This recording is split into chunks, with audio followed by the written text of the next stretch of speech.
Welcome to WO50 Women Over 50 Embody Wisdom and Wellness. Hello, everybody. My name is Corinne, and I'm here with my BFF of many years, Eddie. The title of our talk today is What's in a Label? How Putting Things in a Box Can Stifle, Diminish, and Limit. Yes. And so many she things. picked on me too. She picked on me. She Just called me out on a label, just a little label, and it fell away. I could feel it peeling off the back of my shirt. Yes, it indeed. Was fun. We did. We had a great time, and we talked about labels we put on each other, on ourselves, on people as groups, and how some labels are good, like the label for safety, but for the most part, they're not so good. So yeah. And just how important it is with when people retire from careers and the label, and we just talked and discussed a lot of things around that. It was a lot of good stuff. Conversation. As always. Good stuff. Mm-hmm. Yeah. You're so smart. You are too. Mm-hmm. That's not a label. Hello. Hi, Eddie. How's my BFF all the way in Nashville? I'm very good. I was talking to one of my new clients today, and she's only heard probably one of our podcasts because she's new, and she's also getting ready for a retreat, and she's had to do all this homework, so I haven't been able to give her any homework. So she just listened to one. It was an old one. I think I had her listen to the hormone one, which is way back a year and a half ago.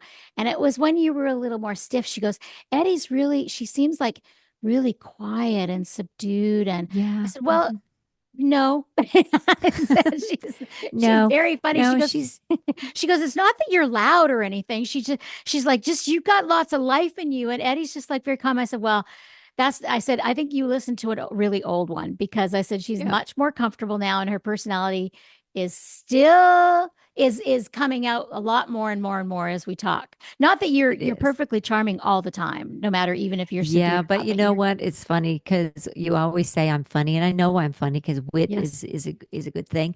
Yeah. And in my office today, I had one of my patients. She was in stitches. She was laughing so hard, and she said, "I listen to you guys, and I love it, and I just love it, and but sometimes like the way you are in your office, I mean, you're so funny." I said, yeah, but I can be funny. Like I can say things to you and you're finding it funny. But you know what?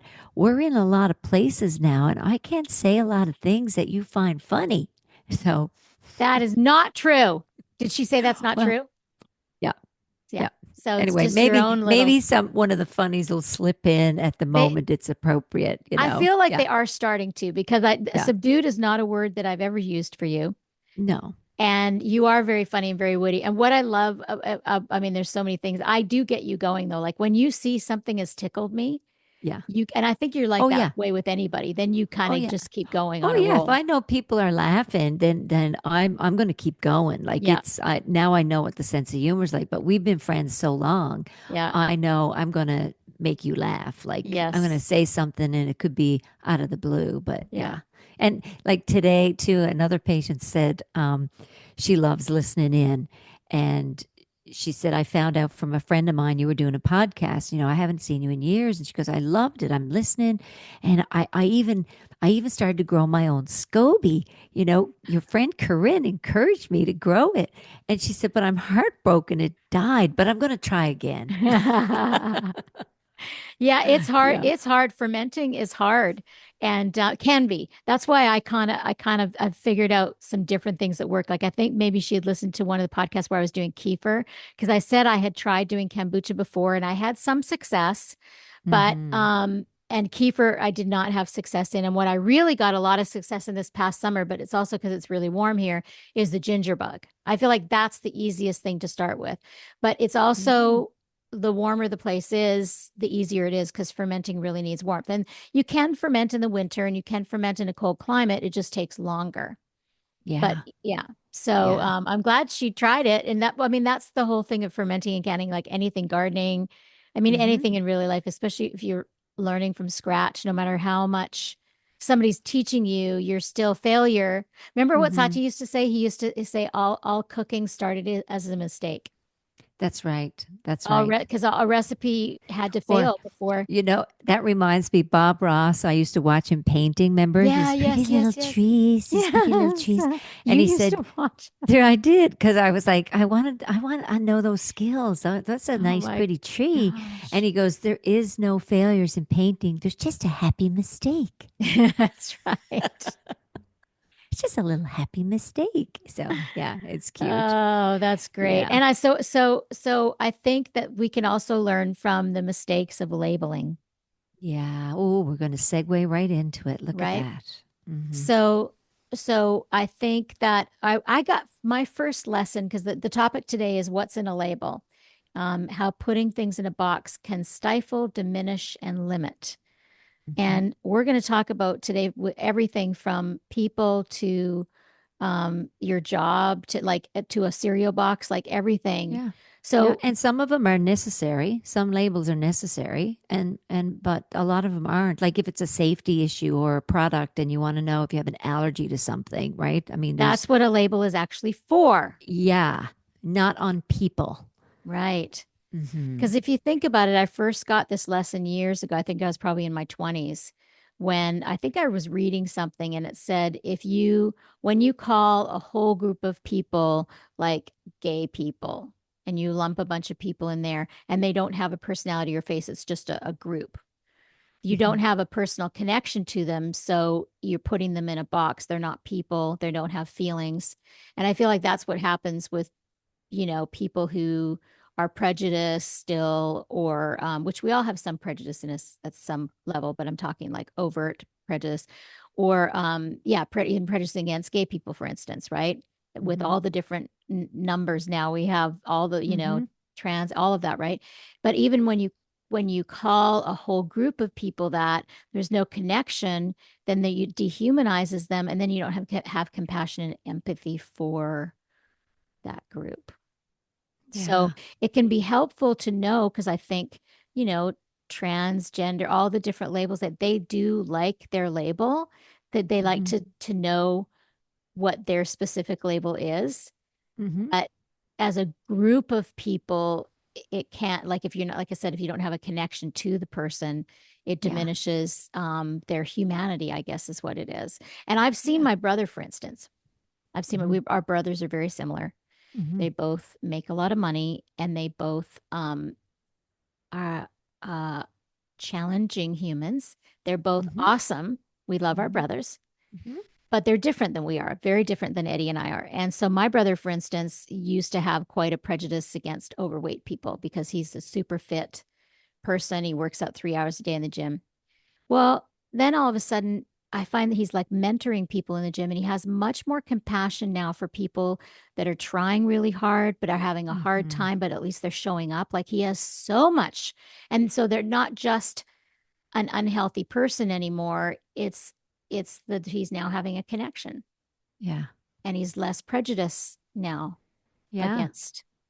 Yeah, because Yeah. a lot of times we can, work on our own labels, that we've put on ourselves from jobs to descriptions to, we've all, I talked about this today with another patient about she's getting ready to retire. And she goes, who am I then? And I'm like, yeah, I said, there's the falling away of the teacher or, whatever the job description is. And then what do you want to do?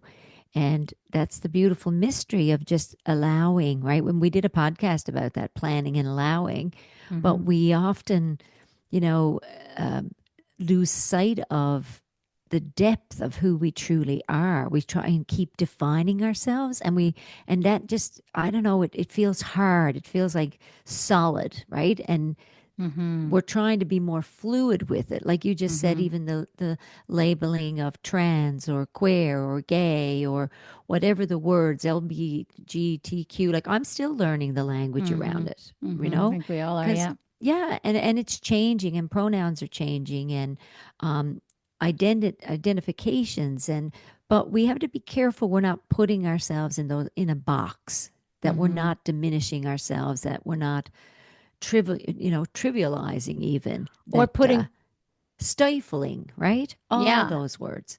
Yeah, Yeah. because you do. If you say, I'm not a good cook, I've never been a good cook, I'm not a good cook, like that's a limitation. That's you're putting yourself in a box, Hmm. labeling yourself as not a good cook. And it's like, well, do you want to learn how to cook? Do you want to do that? If you don't want to, that's fine. But Yeah. if but a lot of times, what have I done that to before? I think that you called me out on one thing that I said before. Like I know I never was good at math, you Mm. know and I might say, oh, numbers, and I see my niece doing that a little bit because she's super creative, but Hmm. she's creating a jewelry business, and she's going to have an Etsy store soon. Paisley is. Excellent. um Yay. but her brother is a super finance guy, and so he said, have you done a spreadsheet of your expenses yet, and how much your costs are? And she's like, looks at a deer in the headlights, and she's like, no. So I Yeah. totally get that, because it took years for me, even for my retreats. My friend Carolyn, who I've interviewed before, she's a lawyer, and so I was living with her for a while in California, and she's like, "So, do you know what your costs are?" And I said, "Yeah, I know like about what they are. Like I kind of keep track." And she goes, "Well, do you have a spreadsheet?" And I was like, "I have no idea how to make a spreadsheet. This is like over 20 years ago." So she Yeah. created an Excel spreadsheet, and it had all the expenses. And then I was like, "Oh my gosh, this is a freaking miracle!" And I think I still use her her equations to this day. And I'm so excited to share that with Paisley when she comes to Nashville, and her brother and her are both coming to Nashville in January. And I'm excited to share that with her, so that she doesn't have the box of, I'm not good at math, I'm not good at accounting, I'm just creative, like I had Hmm. for so many years. Yeah. Now I try to embrace all the different parts. Yeah. And we all have different highlights. I always think all of us, with all the characteristics, our personalities, our traits, the way we've grown up, what we've exposed ourselves to. It's almost like you take a highlighter to the things you're really good at and you kind of highlight it. And you don't have to. Why do we feel we have to be good at that? Why do we feel like we Yeah. did a podcast about success and that it's the money and the labeling of how much money you make and that makes you successful. And Well, then that's different for different people, though. it is, yeah, And the it's amount different. is different. Totally, right? So it's like we can't we can't just say blanket statement, this is the way it is for everybody. Yeah. It's just Yeah. that Or it's we us. can't. Yeah. Yeah, And we've, even and our our, own, yeah, yeah. even our own way of labeling, right? Hmm. Yeah. Go ahead. What were Yeah. you just going to say? Because that was good. I Yeah, could I feel don't it. It was I don't know. It's okay. Um yeah, so with our I know what you probably caught me out on before is I always say I'm not athletic and I don't like working out. So I've changed that years ago. I'm like, I do enjoy hiking. mhm. I do enjoy actually working out with weights with a personal trainer. Yeah. Like I have little caveats. I don't enjoy, I'm a fair weather hiker. I know that. Like I like it has to be between, is Fahrenheit degrees. It has to Hmm. be like Yeah. above 45 and Yep. below 85 and not raining. Yep. You got yourself boxed in the perfect little box of It's true. Because if it's not, if it's about, and when I go to Vancouver, if I'm not willing, especially in the winter, to hike when it's raining, then I ain't going on any hikes to work off the, Well, the sweets. right now we're breaking records up here for a month of rain, drizzle, and fog, and Yeah, but it's that's on the East challenging Coast. on the East Coast of Newfoundland, and it's challenging, Yeah. and it's real easy to box yourself in but you got to put the gear on and put the raincoat on and your boots and just go for it. Get Yep. out in it. Like yeah, And we get a we light do. box. Yep, get a light box, right, and box that in. Like get Hmm. that out and running. But to sit back and just grab that knowledge to say, "Oh, this sucks. I'm just not going out anywhere. I'm just not doing anything." It is always like this, and it's easy to do it. It's easy to do that. It is so easy to put limitations. I don't know why. It's like negativity has more of a gravitational pull than positivity. For even Hmm. positive people, it can, because you're Yeah. a very positive person. Hmm. And I'm not quite sure why that is. I guess humans, it's like when we using absolutes. So it could be labels can be like using absolutes too. Like I've never done that before. Like, Hmm. really? Are you sure? Or I'm never going to do that again. Or I always do it this way. And as part of its habit. But when you Yeah. really start paying attention, that does box you in. It can be limiting. Mm-hmm. Yeah. So, so really looking at our language and our labels and our boxes and, trying to, so you use a label when it's helpful for danger or for ingredients that you need it. Mm-hmm. But I would say, yeah, labels aren't for people. No, but there's personal labels, right? That's the thing. That's Yeah. why, this person's skinny, this one's lean, this one's fat, this one's in shape, this one's in, we start, Mm-hmm. and then yeah, we have all kinds of labels on everything, but Mm-hmm. it's recognizing when we're really boxing ourselves in or we're doing it to somebody else. That's so important that we catch ourselves. It's like, even when you say, like, I said this today, this is coming into my head, where um, one of the gals said, I'd love to go to chef, like learn to be a chef. I said, sure, that's what you could do. You could go to chef school, right? I said, I've always wanted to go to chef school, but I love to cook. I said, I'm so fortunate I haven't chopped my fingers off because I don't know how to cut that celery, like, that real fast way. That'd be so fun to learn. But I'm like, I don't want to go to chef school to learn that. Like, maybe someone will teach me, but, you know, I'm willing to learn. Yeah, I love that's why I have Masterclass. Like they have that kind of thing on masterclass.com. It's like, I don't know, Yeah. $150 a year or something. And they have all these amazing classes. And they have these chefs. And one of them teaches knife skills and what kind of knives Hmm. to use for what. And then another one teaches, the tools in the kitchen and what tools are for what. Another one teaches like what is blanching, what is a hollandaise or béarnaise, difference between Mm, all that. And so, and I love watching those things to learn. So that's kind of yeah, like being in chef school a little bit. it is. It's funny because I think about you. Corinne's really good with chopping stuff, and we were making this little salad that she has a recipe for, the Greek salad, remember? Oh, And she yeah. goes, you have to chop them into this size pieces, like exactly, like 300 million of them have to be this one size, Yes. right? No, I'm exaggerating a little But bit, but you're almost there. Yeah. yeah, but I took a little knife because I like working with a little knife, and her knives are sharp. And she's like, "You're still on the cucumbers?" I'm going, "Do you want to do it?" Because the big knives it was so cute to watch. Because So on one faster. hand, But it's like yeah, I want to give people the freedom in the kitchen because, of course, I'm very grateful for the help. But on the yes. other hand, it's like, well, if I just have this tool, Yeah, it work much better. But you know what yeah. works for you. I That's the do. thing And is you wouldn't know how to yes. use the big knife. Well, I do use the big knife, but I don't like using the big knife. Even Yeah. in my own kitchen, I like my little knife for Yeah. everything. It's really wild, like everything. Yeah. So, maybe I'll change. I'll step outside the box and yeah, get into stretch myself a little bit, right? Yeah. Yeah. Yeah, it's important. Yeah, it's amazing. So I posted this thing today that kind of reminds me of the direction we're going. So I highly recommend, Eddie, I don't think you've had a chance to listen to this yet. I sent you a podcast, Tetragrammeton with Rick Rubin, and he was No. interviewing the Irish poet David Whyte. And David Whyte Oh. is just an amazing, amazing poet. And there's two episodes. The first episode is over 2 hours long. The second one's an hour and a half long. And the whole thing is poetry. Like, Sarah that we interviewed, Sarah McLean, I sent it to Mhm. her. And an hour later, she goes, "Oh my gosh, I just started listening and my life has already changed."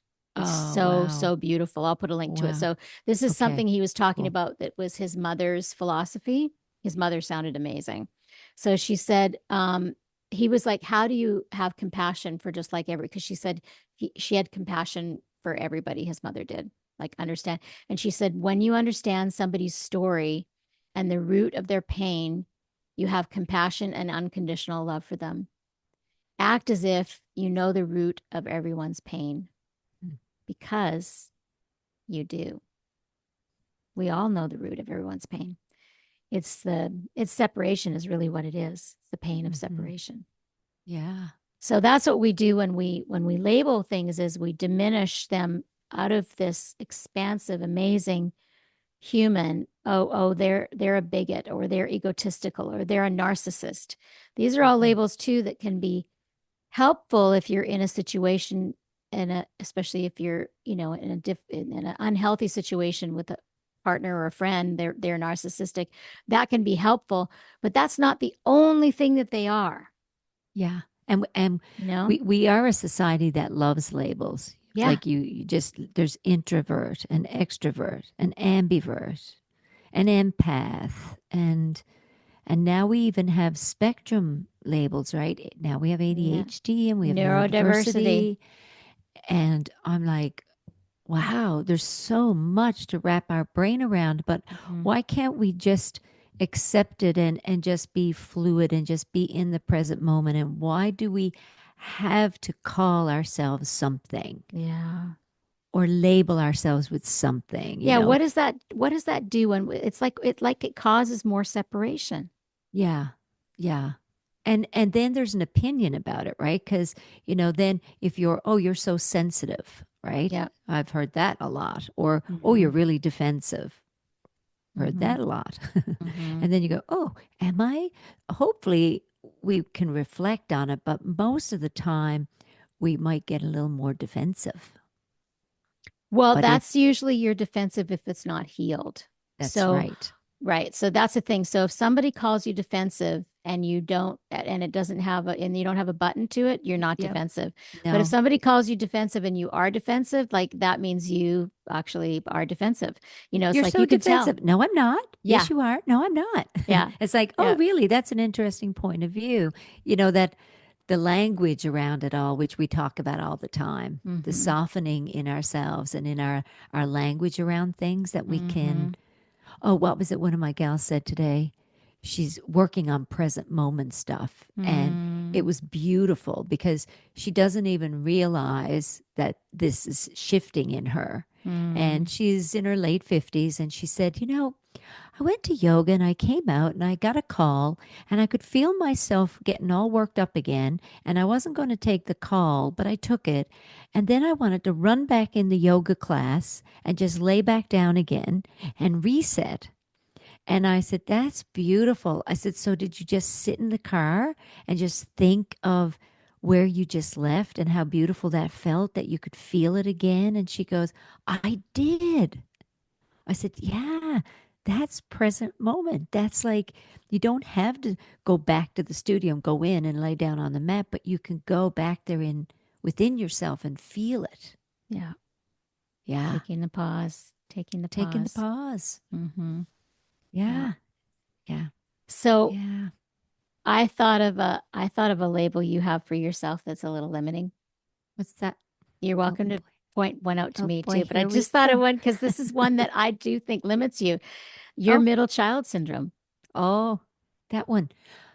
I'm getting better about that. Yeah. Well, I of used to course hold you on are. to Of that. course you are. Oh yeah, and you'd hear so much of it, or it's almost like someone says, "Oh yeah, look there, she's got that and he's got that," and well, of course they do. I'm the middle child, right? And you read different books about it, right? And now it's like, huh, is it really true? Is it really true? Yeah, it's Used to be very true for you and it affected your absolutely. outlook on everything. And Yeah, then I don't know if I started because I'm a middle child too. And I'm like, Eddie, but I'm a middle child and I don't see it that way yeah, at yeah. all. You're the middle child of three. I'm the middle child of I five. don't think it matters, Ed. We No, are it's come still from very different families, very different very families. different, but It some doesn't matter. similarities. But you know what? Again, there's the label, right? The oldest child and the baby Yeah, and the yeah, attention the parents. I always yeah. say, of us five kids, every one of us have a different view of our parents Yes. because our parents were different Yeah. with each one of us at different ages, right? Well, So, I and mean, plus you're a different person. absolutely, And how absolutely. we take the information is very different, each one of us. Yeah. Yeah. Yeah. So, yeah, that label of middle child thing is actually dissolving day to day to day to day. Yeah. It really is. When's the last time you heard me say that? Well, Actually, was it not too last long week? ago. Yeah. But it was a very minor thing. It was a very minor thing and Yeah. didn't last too It's long at habit. all. So, It's habit, right? It becomes yeah. habit. It's Yeah, see conditioning that's and then it gets pointed out yeah. and then it's like, "Oh, okay. Is Let's that even who I am anymore or how I look at it? No, I don't think so. That was just like came out of my mouth. Don't even know why it came out of my mouth, you know? Yeah, that's And fun. that's it is fun that because that happens to a lot of things as we, Yeah. you know, as the labels and boxes start to fall away. Oh, And I yeah. certainly, I'm sure I have many, and just not thinking of them in the moment, but I'm sure I have many.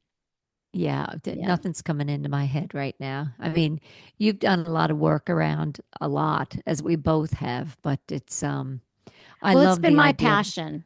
It's been yeah. my passion. Your passion has been medicine and natural stuff, and you've helped me a lot, and I've gotten better at that. I can help people. Of course, I send people consult you, but I can help people with the basics. And same with you. Hmm. It's like I've had done this spiritual stuff and this self inquiry for a very long time, and it's newer to you, but you now have your own space in it and love it and Oh, can yeah. share it with others and deepen it yourself. Absolutely. And it's I, just, I yeah. wrote down when we decided to do the thing about labeling, I wrote down, and this is the perfect time to say it, our existence is multifaceted. And when you said spiritual, spiritual is one piece of it, cultural, social, psychological, biological. Mm, It's so multifaceted. hmm. And when we're moving through like our lives, it's so beautiful that we have this friendship that we can actually point those things out and go, huh, yeah, that is kind of a label, isn't it? Like I never sat back and went, that's a label I have on myself. Like, really, I've never sat back and done that till now, where you're going, you tend to do that a bit. But anyway, there it is. We're moving them through. Bring on Yeah. another one. Give me another Yeah, one. well, no, another label we both like. Even just, I was laughing at myself saying that your lane is more naturopath medicine and my lane's more spiritual. And that is slightly putting labels on it. And those are helpful labels because the thing is we don't hold fast to those. That's the thing. Yeah. The labels of careers, like I think I've mentioned in one podcast before, but this is just so awesome to me to experience this within my being. So I worked with Deepak Chopra for many years and loved it, loved him. He was my first teacher. But for a good, I want to say 10, maybe even 15 years after I was working with him, certainly during while I was working with him, but after, it was like a calling card for me. Mm-hmm. It made, I got noticed when I mentioned it, and Mm-hmm. people, their ears were, and I felt a little sense of pride, almost like it was an attachment to my identity for a long time, and Mm-hmm. I noticed it and I didn't like it, but I would do it and I couldn't stop myself from doing it sometimes. Yeah. And then now years later, like I don't even remember the last time I was like, yeah, he was one of my teachers, Yeah. years ago. Yeah. And Yeah. you know It was more like ego connected, an yeah, no, it's identification. identification. Yeah. Yeah, identification to self and worthiness, right? It makes us Yeah. seem more Yep. like to have these connections. It makes us more. So this labeling, it's just wild. It's wild when people start retiring and dropping their titles, right? And what they were CEO, they were financial planner, they were whatever it is, nurse, doctor, but I'm still playing pickleball, right? We're all still having fun. Nobody's asking, so what do you do? Hmm. Everyone's retired. So I said to someone today, so you're retired. So have you retired your old story? And they Nice. were like, huh, I never thought about it. I said, well, it's your old story. It's your history. It's what you did. So don't drag that around too much. You're creating new story. You're living in the moment. You're re-identifying. Even another person, one of the gals I had mentioned earlier, she talked about aging. By the time we were done, she goes, I'm just turning 60 and I'm fighting aging. I said, but why are you fighting something that's inevitable? It's inevitable. It's happening in real time right now. Hmm. So we can do things to slow the aging process. We can eat well. We can, you know, change our thinking about it. This is what our podcast is all about. We're trying to change the narrative on aging. Well, sure, that's even a label that you don't want to age. You want to be youthful. You want to be beautiful forever. Forever. Mm-hmm. Freeze yourself in time. That's what Botox does. Freezes your eyes in time anyway. Well, it does that, and then it relaxes like it. There's no movement, but again, I have no judgment around what people No, no, choose to no, no, do. no. Yeah. It's not something I want to do. I can say that today, right? But Mm-hmm. I don't know what my thinking patterns are going to be Mm-hmm. next week or next year. I might, but I Mm-hmm. find as I'm getting older, there's more and more acceptance just because of what I tell myself that aging is a privilege and we're talking about this and this really helps, Mm-hmm. and I think this is why when we share things like the course we're going to do to kind of dig deep so we don't stay with like a box with the label on the top of the Mm-hmm. box. We really Elderly get, person. yeah, Mm-hmm. like there's such joy in becoming that person, that elder that used to be celebrated years ago. So we get ourselves out of that box, out of that thinking, out of you know, the expectations and all that. And we start going, huh, I'm more than the label on the box. What am I? Mm-hmm. What's inside the box? Mm-hmm. Yeah. Yeah. Yeah. Yeah. It's a good conversation, Ed. I think it's an important conversation to be aware of the things that we box in that we limit just by calling them something, like Yeah. categorizing it. And then we believe it. Yeah. Like even middle child thing or older child or baby or they're spoiled or Yeah. and we start believing it until we don't, until we Yeah. go, that doesn't serve any purpose. This Yeah. doesn't help growth. Yeah. This is stifling. Yeah. This is movement. I want Yeah. movement. Yeah. And Yeah. love and expansion and understanding and connection. Because Authenticity. because when you put something in a box, it like creates limitations, which creates like a separation. And so you're even literally your language is disconnecting you from connecting with it, you know? Yeah. Yeah. Yeah. It's smothering. Yeah. Yeah. Yeah. Ooh. So, Yeah, that's good. I like that one. yeah, that's a good one. So, Uh-huh. So don't be yeah, labeling yourself or others. Just be in the just love. be, just be Just be. Oh yeah, I heard one. authentic. Yes, be Yeah. authentic. I heard I sent you another podcast. Sorry, I was like, sorry, I'm sending you so much today. It was on Tim Ferriss's podcast. He was interviewing Jon Batiste, Hmm. musician. And he had these mantras, these beautiful mantras. I want to do this on a retreat sometime. I think I'm going to do it on the January 5th retreat we got here at Ivy House, the 1 day one. And it's like, just even in case you're listening right now, just think about how it feels to, and when I say, be still and know that I am God. How does that feel? Be still and know that I am God. And then be still and know that I am. Be still and know that I. Be still and know that. Be still and know.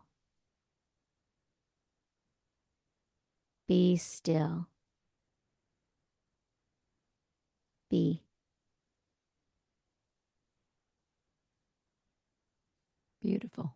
So you're just taking away the extra and just noticing the difference Hmm. when you start simplifying and how all that feels. Yeah. Yeah. Yeah. The connection. There is, no separation. So don't box yourself in. Mm-hmm. Yeah. Be. It's beautiful. Be. It's Yeah. beautiful. It's beautiful. It is beautiful. And You're I hope beautiful. you're beautiful, but that's a label. But I mean, be beautiful. Be beautiful from the inside Beautiful. out. Beautiful. Yes. Yeah. Love you bunches. I hope you enjoyed this podcast. We enjoyed. That's a label. WO50. It's a name. It's so you can Which find is also us. a label, so you can find us. So that's when it's a good label. WO50. Yeah. Some labels are good sometimes, but not on people. Remember when we first started doing the podcast? I said, Eddie and I'd say, bye, everyone. And she'd say, bye. And I'd say, bye. And I said, just notice, you don't have to say the last word. Notice your tendency to want to say. So we're kind of doing that right now. So, That's funny. Or we'd end with different words. Okay, be happy. Be. So I forgot about that. Love y'all. Love you, Ed. Love you all. Bye.